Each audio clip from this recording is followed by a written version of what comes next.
Have you ever discovered your partner was cheating and decided to flip the script completely? Today's revenge story will show you exactly how one woman turned her cheating boyfriend's manipulation tactics against him, and the karma that followed was absolutely perfect. My name is Marissa, and at 29, I thought I had my life figured out. For 4 years, I'd been building what I believed was a solid future with my boyfriend Daryl. We'd been sharing my apartment for the past 2 years, and I genuinely thought we were on the same page about our relationship. That illusion shattered on one ordinary Tuesday night that would change everything. Picture this: I'm doing laundry, folding Daryl's shirts like I'd done countless times before, when I notice something's off. Instead of chatting with me about his day like usual, he's glued to his phone, fingers flying across the screen, jaw clenched with tension he thought I wouldn't notice. For weeks, he'd been acting strange, disappearing on errands that lasted way too long, dodging my questions and treating me like I was invisible whenever his phone buzzed. At first, I chalked it up to work stress, but then I started noticing little inconsistencies that didn't add up. Last Thursday, he claimed he was helping his brother assemble furniture. Later that same evening, I saw photos from his sister-in-law showing the kids' school recital, and Daryl was nowhere to be found in any of them. That detail stuck with me like a splinter. So, that Tuesday night, I decided to ask casually, "Where were you yesterday afternoon?" I tried calling about dinner plans. He barely lifted his head and muttered dismissively, "Out." When I pressed without where, everything changed. He finally looked at me with a face I barely recognized, cold, hard, unfamiliar, and said words that made my stomach drop. "I don't have to tell you everything I do." His voice was sharp and defensive, like I'd accused him of murder. I froze, still holding his jeans in my hands. "Daryl, you said you were at your brother's, but Mia's photos showed he cut me off with a shrug. Plans changed." "Why are you grilling me? I'm allowed to have a life outside of you, Marissa. You're being smothering." The gaslighting hit harder than any argument we'd ever had. My chest tightened as I wanted to yell, to demand real answers, but before I could form the words, his phone buzzed.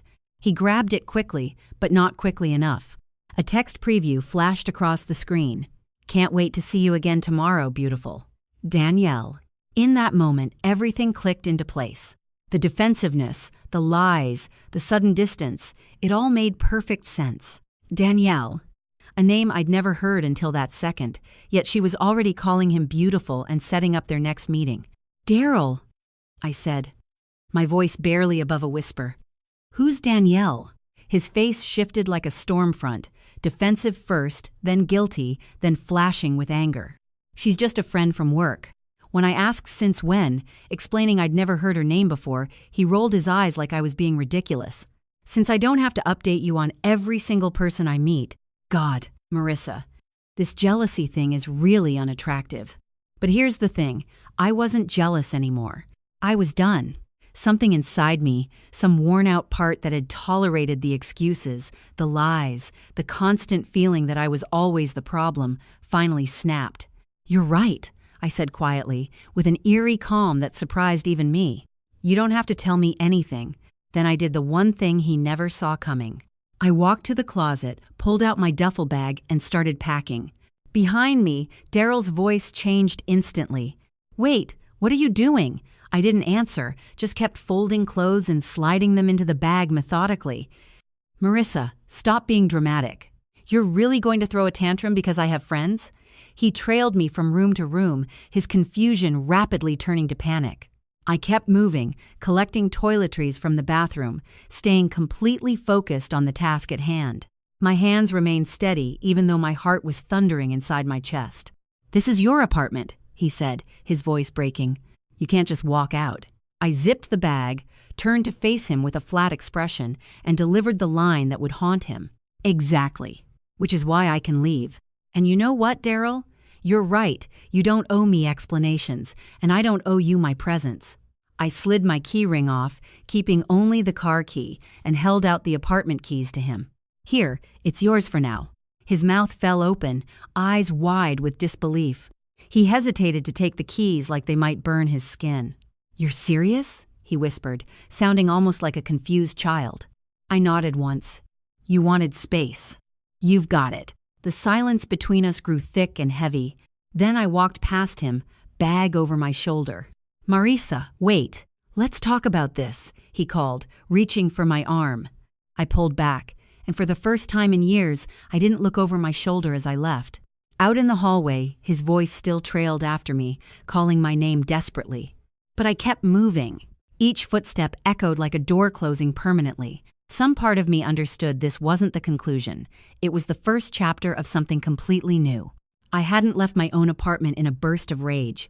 I'd left strategically. If I'd stayed and tried to force Daryl out, it would have devolved into a screaming match. He'd have played the victim, the man with nowhere else to go, probably guilted me into letting him stay. By walking away, I handed him the choice and the responsibility. The lease was in my name. If he wanted to stay there, he'd have to figure out how to pay for it himself. 2 days later, my phone rang with a call from Denise, my landlord. She and I had always maintained a good relationship. She was no nonsense but fair. "Marissa," she began hesitantly, "we've got a bit of a situation." My stomach dropped. "What kind of situation?" "Well, Daryl came into the office this morning asking to be added to your lease. When I explained tenant rights and responsibilities, he also asked if he could take over the lease entirely. But when I brought up income verification and a credit check, he got very quiet very fast." I almost laughed. Of course he did. Daryl only worked part-time at a boutique gym. Even with extra hours, his monthly take-home barely reached $2,000. Rent alone was $1,800, utilities not included. The numbers simply didn't add up, and we both knew it. After thanking Denise, I sat on the edge of the bed at my friend Alyssa's place where I'd been staying. Moments later, my phone buzzed with Instagram notifications. Daryl had posted a dramatic caption beneath a moody black and white selfie.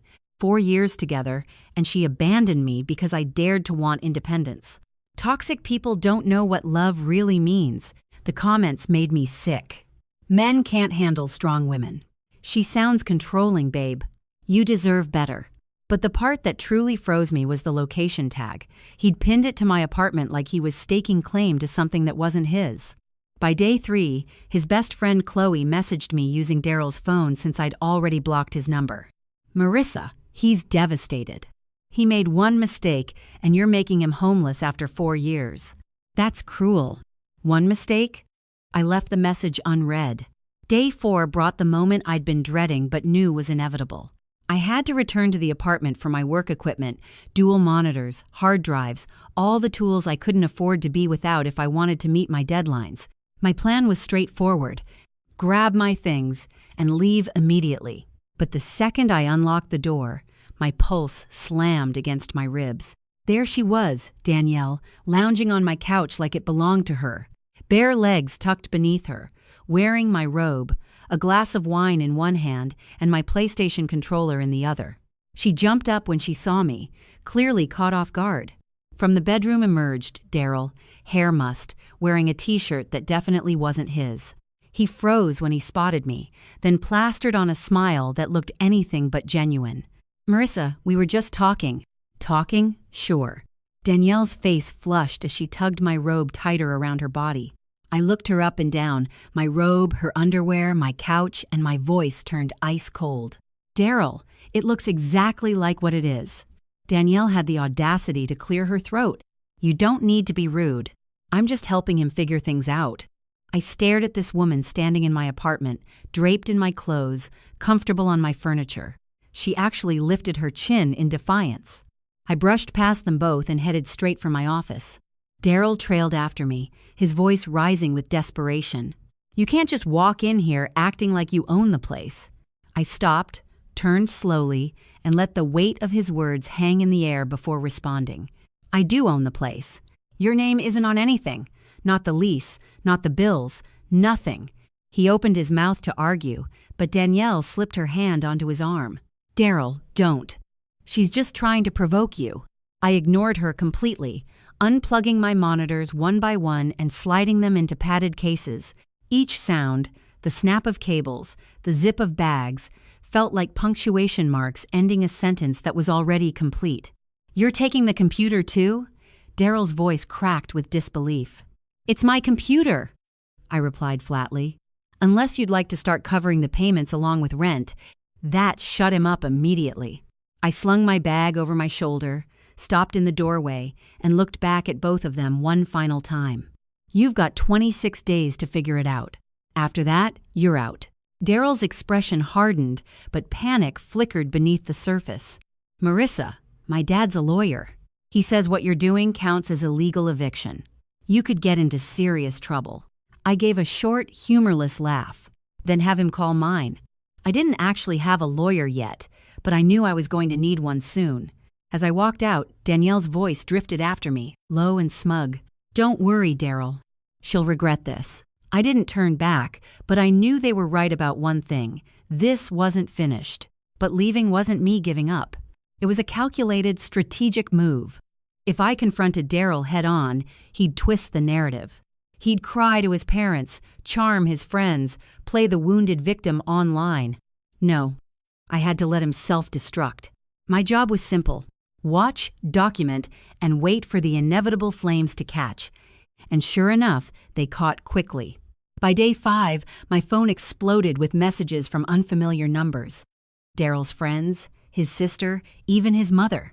Every text carried threads of guilt and manipulation. "Marissa, he's heartbroken. You can't just end things like this after 4 years. Everyone slips up. Don't ruin his life over one mistake. Do you want to be the kind of woman who makes someone homeless?" Homeless? The word almost made me laugh. He'd never paid rent, never once covered utilities. At best, he bought groceries occasionally. That apartment had always been my responsibility, my burden to carry alone. But the smear campaign was hitting its targets. By week's end, Instagram buzzed with strangers branding me cold, toxic, controlling. Then came the first real revelation that changed everything. My coworker Jake pulled me aside after a long shift, speaking carefully. "Hey, Marissa, I wasn't sure if I should bring this up, but maybe 3 weeks back, I saw Daryl downtown at Romano's." My pulse jumped. "Who was he with?" Jake hesitated, then showed me his phone. The photo was blurry but unmistakable. Daryl at a candlelit table, fingers interlaced with Danielle's across white linen, her head leaning toward him, eyes closed, lips brushing his hand. 3 weeks ago, long before that text message I discovered. "Thanks for telling me," I whispered, forcing down the lump in my throat. That night, lying awake at Alyssa's, my chest felt like solid stone. It wasn't just betrayal, it was calculated humiliation. All those nights when Daryl swore he had work emergencies or family obligations, he'd been out whining and dining while I sat at home waiting for his return. The cruelest part, he genuinely believed I'd never walk away. By the second week, Daryl escalated his tactics. He began filing bogus maintenance requests with Denise, first a dishwasher that supposedly stopped working, then mysterious sounds from the AC, later claims about a leaking shower. Denise eventually called me, her voice strained with frustration. "Marissa, I've sent 3 repairmen over this week. Nothing's wrong. Your ex is inventing problems." "He's trying to rattle you," I said evenly. "Please document everything." And she did. Photos, reports, time-stamped visits.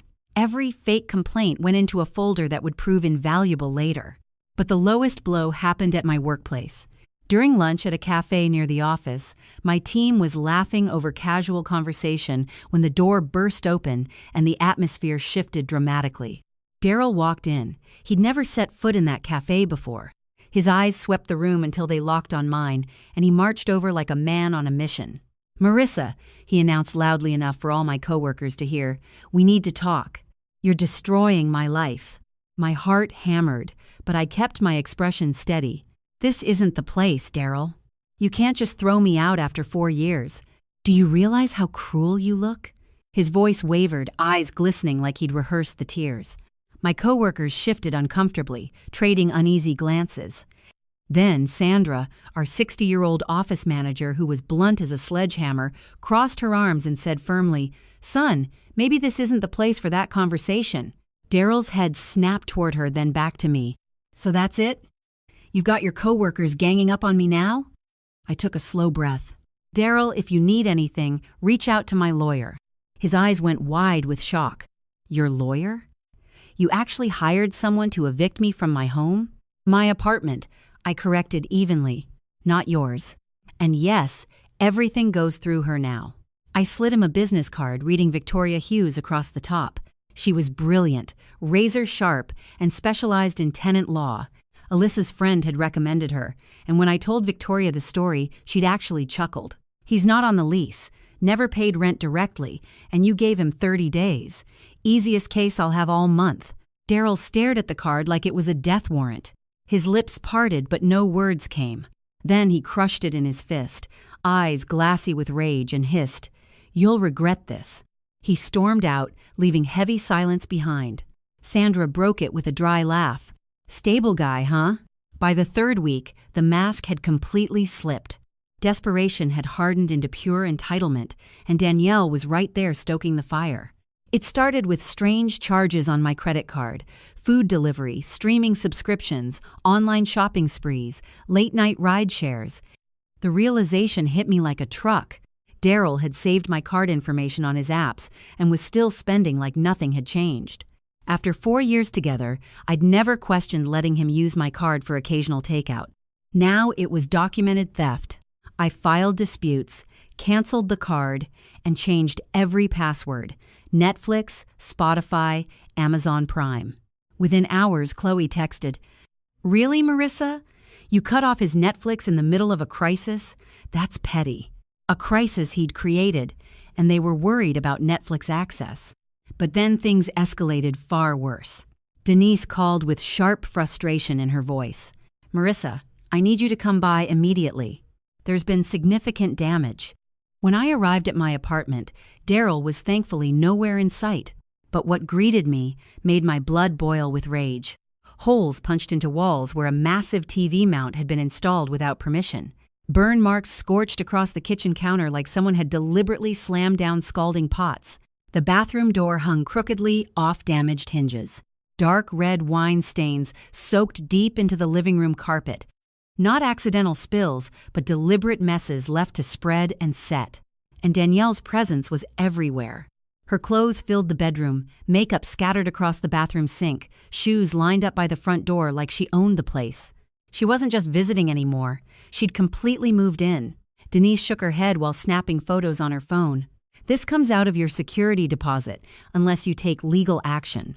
I clenched my teeth. "Document everything. Bill me directly. I'll use it all in court." That night in Victoria's office, she flipped through our ever-thickening file, photos, maintenance reports, screenshots. The stack had grown so tall the folder barely closed. "Perfect," she said with a sharp smile. "Unauthorized occupant, property destruction, documented fraud. He's burying himself deeper every day." Her confidence steadied me, but only slightly, because while Victoria had the law completely on our side, I was still walking into an emotional battlefield. And it wasn't just Daryl anymore. It was his entire family mobilizing against me. The very next morning, my phone buzzed with an email from Daryl's father, a tax attorney trying to play housing lawyer. The message ran on for pages, citing tenant rights, established residency, emotional distress, and threats of lawsuits if I didn't stop the harassment immediately. Harassment. I had left my own apartment, given Daryl 30 days' notice, and somehow I was being painted as the abuser. I forwarded the email straight to Victoria. She laughed so hard I thought she might cry. "Tell his dad thanks for the gift. We'll countersue for damages, fraud, and breach of quiet enjoyment." The countdown began the moment Denise served Daryl with the 3-day notice to quit. I braced for yelling, slammed doors, holes punched in walls. Instead, I got silence. And silence, I knew, meant planning. By the second day, cracks appeared. Jake pulled me aside again, voice lowered conspiratorially. "Marissa, you won't believe this. I just saw Danielle with her brother outside Romano's suitcases, makeup bags, boxes. Looked like she was moving out completely." A bitter smile twisted my mouth. Danielle, the same woman who'd strutted around in my robe like a queen in her castle, was bailing the moment things got legally messy. Daryl was losing his anchor. Then came the social media collapse. On Instagram, Danielle posted cryptically, "Sometimes you realize who's really there for you when life gets messy. Lesson learned. Hours later, Daryl followed with his own dramatic post, a dimly lit shot of my living room captioned, "People will betray you and call it love." The irony was absolutely staggering. But the social media circus paled compared to what awaited us in court. Daryl's father, still clinging to fantasies of his son's tenant rights, showed up beside Daryl looking completely absurd. Daryl wore a wrinkled button-down, his dad gripping a briefcase like a lifeline. Victoria, meanwhile, sat beside me like she'd been born for courtroom battle. Cool, razor-sharp, lethal. The judge, an older man with zero patience for theatrics, called our case. Daryl's side went first. His father droned endlessly about abandonment, about how cohabitation supposedly created tenancy, about Daryl's alleged financial contributions through groceries and utilities. He even waved around Whole Foods receipts, as if organic kale could substitute for actual rent payments. Victoria nearly burst out laughing. When our turn came, she didn't waste a single second. She placed a thick folder on the judge's desk containing the lease with only my name, bank statements showing every rent payment from my account, Denise's maintenance logs detailing Daryl's bogus reports, and photos of extensive apartment damage. Next came screenshots of Danielle's belongings throughout the unit proving unauthorized occupancy. And finally, the fraudulent credit card charges itemized down to every penny. The judge flipped through page after page, his eyebrows climbing higher with each revelation. When he looked up, his voice was clipped and decisive.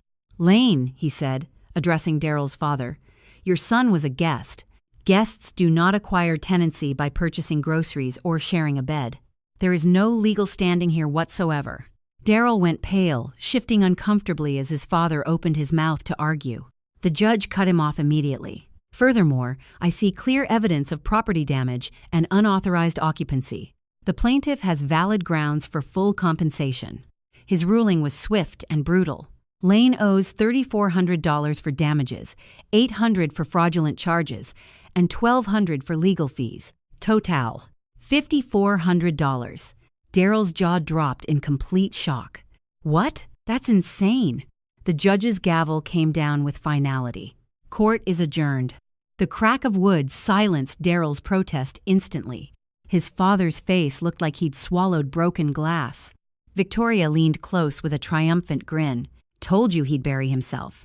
As Daryl stormed out in humiliation, Danielle's betrayal twisted the knife deeper. She'd already scrubbed every photo of him from social media, and rumors said she was back with an old flame. He'd clawed desperately to hold on to my apartment, my stability, my entire life. In the end, he left with nothing but crushing debt and public shame. 1 week after court, it all finally ended. The eviction, the drama, the lies, everything collapsed like a house of cards. Daryl was given 3 days to move out, but he didn't pack or prepare. He just sat sulking on the couch until Denise arrived with her maintenance crew, clipboard in hand. "Sir, you need to leave now," she said firmly. Daryl crossed his arms, sinking deeper into my cushions. "I'm not going anywhere without my stuff." "Then start packing," Denise replied without flinching. "Anything left behind will be boxed and stored for 30 days per state law." The look on his face was absolutely priceless, caught between outrage and complete helplessness.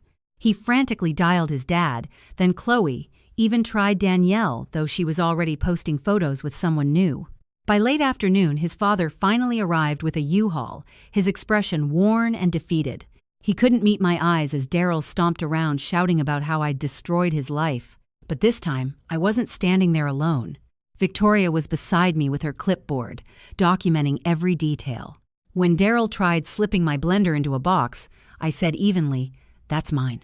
When he attempted taking my coffee maker, I added, "That's mine too." Each time his anger flared louder. Each time I refused to budge. Chloe arrived halfway through, her voice sharp and theatrical. "Marissa, you're being abusive. How can you treat him like this after 4 years?" I didn't respond.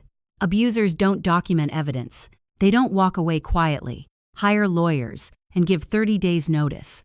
By day's end, Daryl was completely gone. The apartment was mine again, but it wasn't the same. Coffee stains were splattered across bedroom carpet like they'd been poured deliberately. Scratches gouged the hardwood from careless furniture dragging. The bathroom mirror was split down the center. Rotting food reeked in the fridge. He hadn't just moved out, he'd tried leaving permanent scars. But scars can be scrubbed, patched, and healed. I spent the following week cleaning, painting, repairing. Each brushstroke, each garbage bag hauled out, felt like reclaiming another piece of myself. When everything was finally finished, when the place smelled of lemon cleaner instead of rot, when walls were smooth and carpet shampooed, I sat on my couch with fresh coffee and exhaled pure peace. Daryl had lost absolutely everything. His girlfriend, his reputation, his court case, his home. Word spread quickly, and even his own friends stopped defending him. Chloe still commented supportively, but it sounded hollow. Danielle had moved on like last season's trend. And me? I didn't just reclaim my apartment, I reclaimed myself completely. I remembered his words from that fateful Tuesday night. I don't have to tell you everything I do. Maybe he was right. He didn't owe me honesty. But I didn't owe him my home, my money, or my love either. He'd believed I'd never walk away, that I'd remain predictably available as his safety net while he played with someone new. He'd catastrophically underestimated me. Now, sitting in the space I'd rebuilt, coffee warm in my hands, I smiled genuinely for the first time in months.